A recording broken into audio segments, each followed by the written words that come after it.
Hello, today I would like to talk to you about how control is a critical component of love when you're talking about an insecurely attached individual. And that individual would be a borderline personality, your codependent, as well as your narcissist. So to begin with, whenever the mother was there with the child and the child showed their emotions, they cried, they showed displeasure, they were sad, whatever it was that child felt, their feelings, those feelings were not met appropriately by the mother figure, okay? So she would either let the child cry it out. She wouldn't come and hold the child if they felt scared. She wouldn't feed them at the appropriate time. She didn't change their diaper. In some way, there was abuse, abandonment, and neglect, such that the child determined that my emotions, me putting my emotions out into the world, it doesn't have a positive effect. The mother might have been saying, oh, shut up, just, you're not allowed to cry, cut that out, I'll deal with you later, whatever. So the child's needs were diminished. They might have been telling them that they were stupid, they hated them, they might have been hitting them, sexually abusing them, whatever. There's trauma, and so the child realizes that the external world does not care about their emotions, and they do not care. So if they don't care about your emotions, that's like level 1. Level 2 is your needs. So they don't care about your needs. Levels beyond that, level 3 is your desires, your wants, not just your needs, but what you want out of life. That's what you're gonna do in your life, right? So when somebody shuts down their emotions and their needs, that's them. That is your spirit. That is who you are. That is who God created. So that child had, as they used to call it, arrested development. Their development ceased. Okay? So that's what we mean by they never became a true, autonomous, individuated person. They're still enmeshed with their mother figure. Okay? Because their emotions, their soul basically never came to life. Okay? And so that was as a result of the fact that their mother had free will and the capacity to love simultaneously. But that equation failed. So love plus free will equals pain. It means that you do not develop. It means absolute annihilation of oneself. Okay? That's what that equation means. Love plus free will equals annihilation of oneself. That's what's written into the subconscious. Okay? Also written into the subconscious, and this is the splitting. What's also written in is that the bad object, right? The mother is an all bad object. And because the child cannot balance love and hate at that extreme level, okay? So they polarize. They go one way or the other. The atom splits apart in their mind, okay? And this, I've talked about this in the past. But now, so the mother is an all bad object, and they become an all bad object buried deep in their subconscious, right? They don't like to be in touch with this, so they bury it. But how do you deal with going into the world? Because you have to go into the world. You have to. Even though that they didn't set you up for success, you weren't properly individuated, you still have to go out. So even though you didn't become an individual, you still have to go out and do what you're supposed to do, right? So what people do is they develop a false paradigm. They create a fantasy. They create a mask, right? A covering. And that is because of the splitting, because people were either all bad or all good. This is where grandiosity sets in, because now I'm all good. There is no bad. They don't know how to balance good and evil together at the same time, okay? They've been split. So here's where they are. And this is where the dysregulation is, because it doesn't stay static. This is emotionally charged. This is very volatile. So it's like electrons in the outermost shell. They're always jumping around. If you looked at yourself in an electrical orbit, you wouldn't be able to see yourself versus the world around you. Right now, I'm sharing my electrons in my outermost shell of my being with this car. You'll share them with other people around you. You'll share them with objects, okay? And that's how the emotional state is for the individual. They flip back and forth between, I'm a good object, I'm a bad object. And this is like split seconds that this is happening, right? And it's even in the subconscious. So there's that repression. It's like trying to bury a ball in water. It keeps wanting to pop back up out, and you have to keep pushing it down and pushing it down and pushing it down. And this is where the exhaustion sets in when you deal with these type of people. And this is why they're absolutely draining, right? Because they're trying to get you to help bury that ball, okay?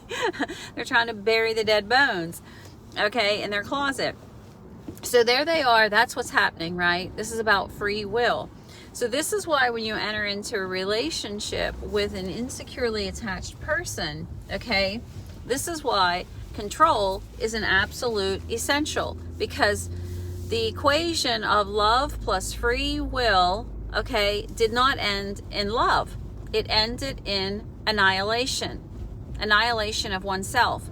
So for you now to enter into a relationship with them, they have created the best equation possible. And that equation is love plus control equals potential. Okay? It doesn't mean that they now love you and that they trust that it's going to end in success. They still don't believe in love because they've never experienced it. They don't really truly know what it is. Okay?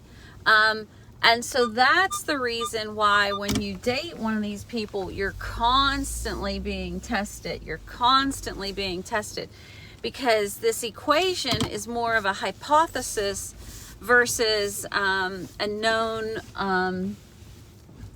equation in like the in the scientific method, right? You're part of their experiment.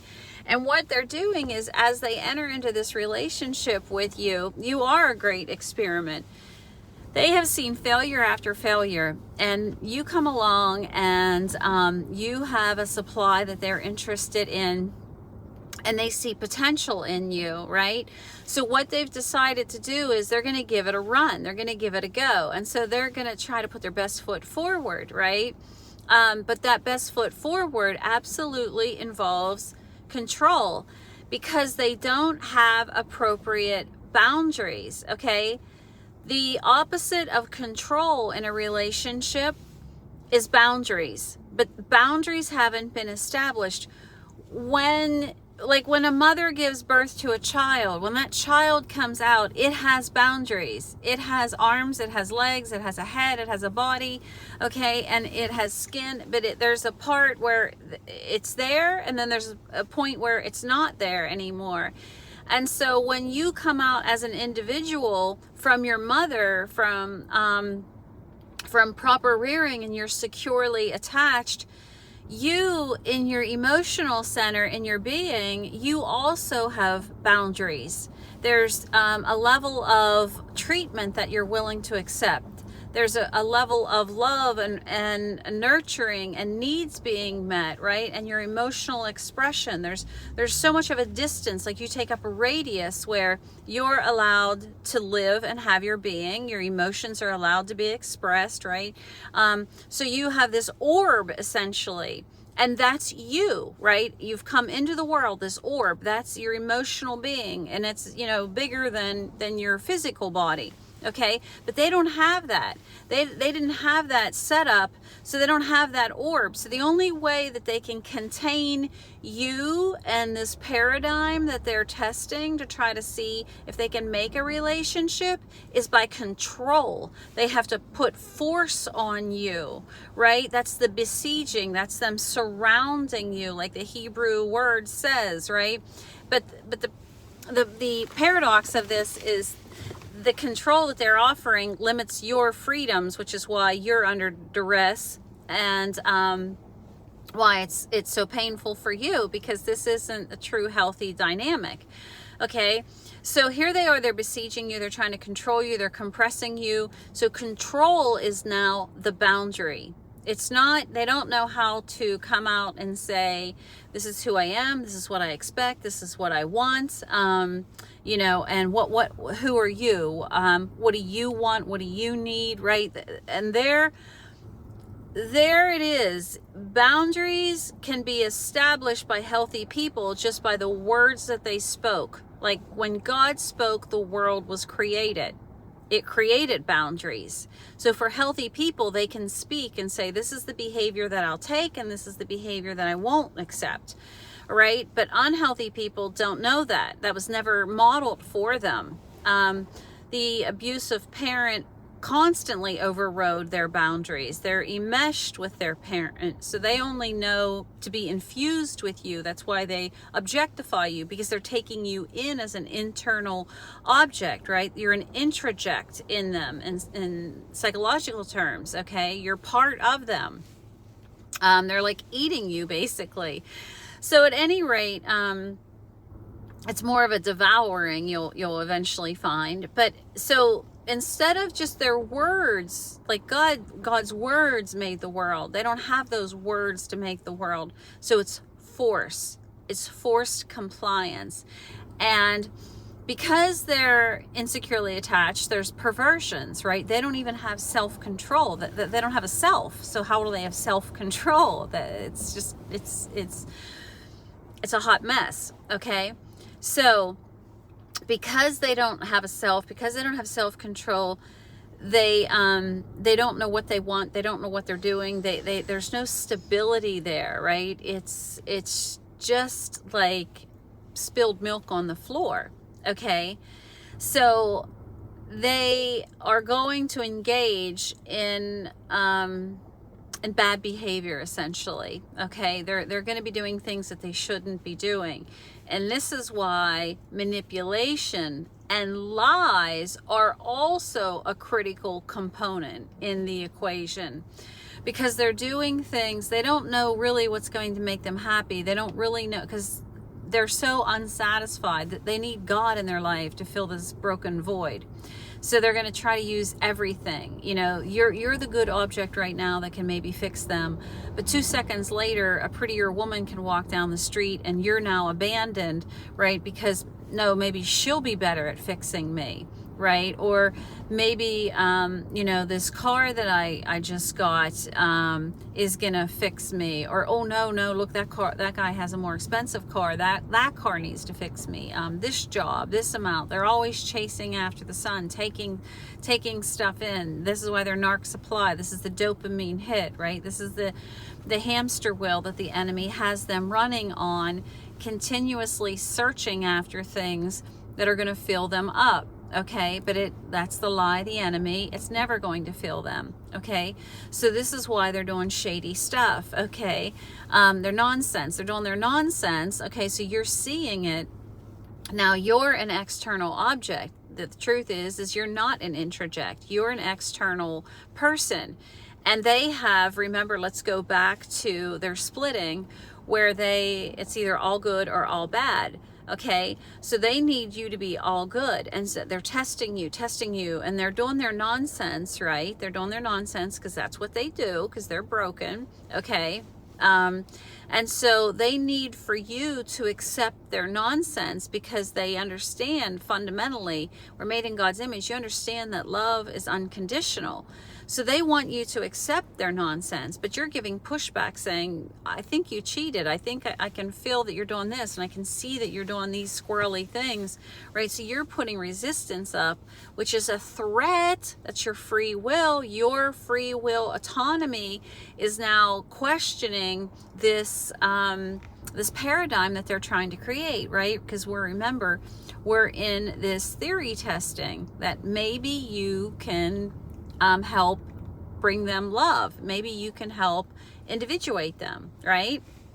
But so now the litmus test is failing because you're pushing back and you're resisting some of their nonsense. And so this is where manipulation and lies have to come in. The reinforcement that these insecurely broken people use, your narcissist, what they're using to help duct tape this thing together is lies and manipulation. Control is an absolute essential, but because of their brokenness, because of all the nonsense that they're doing, because you really, even though you're not an interject, you are your own external agent, and you have your requirements, okay? When you come at them and say, I don't like these things, right? What are you doing? You're even you questioning them is too intrusive, right? It's too much of a threat. It's too much free will. It's too much autonomy. It's outside of the control, right?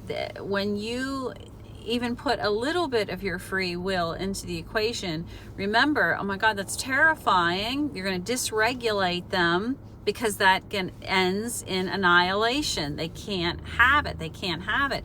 So they have to come in. The mortar that puts these bricks together, so like the bricks of this building that they're constructing with you, the bricks is control. The mortar that's going to hold the bricks together is lies and manipulation, right? And it's a prison. They're building a prison for you. That's what they're building, right? For you. And they don't care about you because they don't love themselves. They don't understand love at all. They don't understand that you're an external object.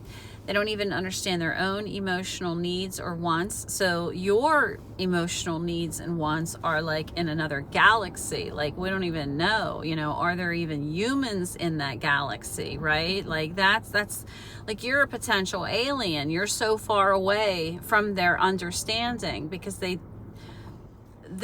are not even a part of their understanding.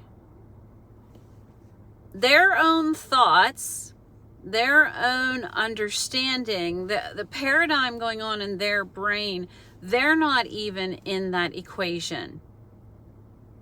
Their needs and wants, their emotions aren't even in their own being. So yours are like light years away.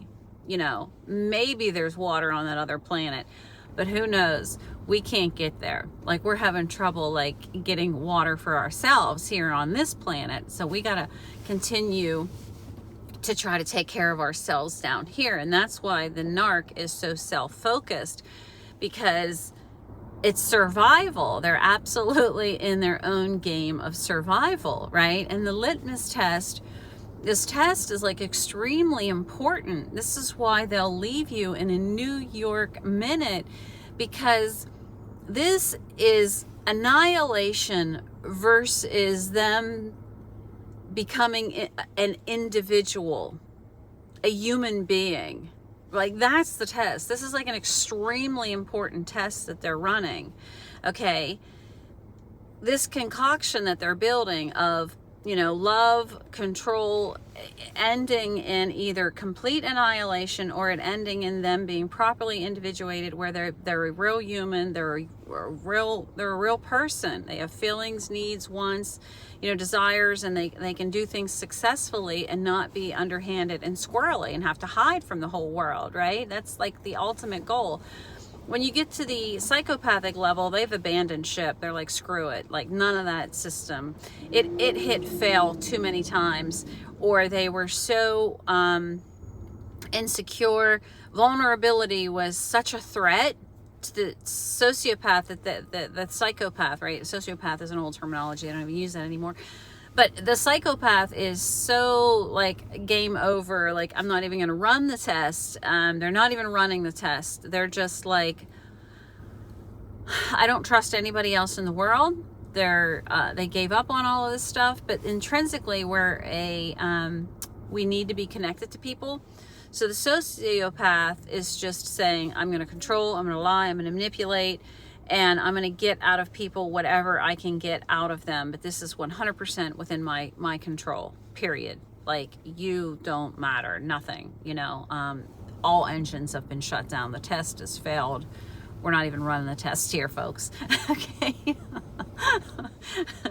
But so I hope this is helpful, because if you are that narcissist, or if you are that borderline who still hasn't been healed, you need to look back at yourself and listen to those like things that have gone on in your mind. That's quick, man. It's quick. This is quick stuff that's going on in your brain, and you're not even realizing it, right? But you need to look at how you've thought and some of the fears, because remember, this is a ball that they're trying to bury. You need to look back at what you were thinking and why you thought these things and why you did those things and how you ended up here, right? Because we have to come to the truth if we want to be healed. If you want to be healed, you have to come to the truth. It has to come to light, okay? So I hope this is helpful. Continue to seek God, because he can transform your life just like he has done to me, okay? He can transform you. He can set you free from your own secure attachment. He can make you understand love and hate in the same paradigm, in the same person, right? That people are good and people have bad in them, right? We have good days, we have bad days, and not all relationships will end in annihilation, right? Jesus Christ can help you with this, right? He can bring you back together again. He can bring you back together. The splitting that you have, all or nothing, good or bad, love or hate, right? I can't trust people. He can allow you to have freedom in yourself, and he can allow you to have freedom in other people, that you don't have to control, lie, manipulate. Okay? It's not just the narcissist who does this. It's also the borderline. The borderline is also using control, but they're using vulnerability as the means of control, right? Oh, I'm just a poor little helpless person. Help me, help me, help me, right? So they're using control and manipulation themselves, okay, to get what they want. And they're so afraid to go out and reach out into the world themselves that they want somebody else to come along. So it's two different people trying to have two different schemes, two different paradigms, and it ends in failure because it's all a scheme of the enemy at the end, right? So I hope this is helpful. God bless you. I hope to see you again.